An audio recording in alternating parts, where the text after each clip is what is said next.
L-awtorità tal-ippjanar issuktat b'azzjoni ta' infurzar biex jitneħħa żvilupp illegali bis-switi l-klab tal-Boċċi tal-Pjetà. Dan wara li l-illegalitajiet kienu suġġetti għal bosta viżi ta' infurzar fosthom estensjonijiet mhux awtorizzati mal-bini eżistenti. One News kien preżenti fuq is-sit fil-bidu ta' ġimgħa ġdida fejn seta' jsegwi l-operazzjoni li kienet għaddejja wara li s-sit għamel 3 mandati l-qorti. Tkellimna ma' Carmel Gafa li huwa l-Principal Direct Action Officer tal-Awtorità tal-Ippjanar. Hawnhekk huwa każ fejn is-sit huwa protett għandu livell ta' protezzjoni grad numru 1. Saru diversi illegalitajiet matul iż-żminijiet fejn anka komunikajna mas-sidien biex jottemperaw ruhom mal-regoli tal-Planning Authority li dawn ma sarqat.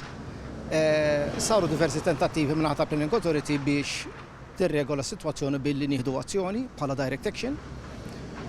Imma saru diversi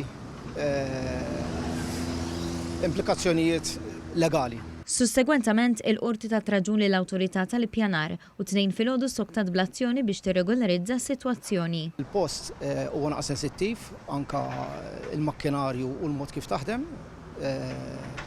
jillimitak x'tista' tagħmel, imma bħala Planning Authority determinata li tirregola s-sitwazzjoni biex tarġa' ġġibu l-istat li jisħolu.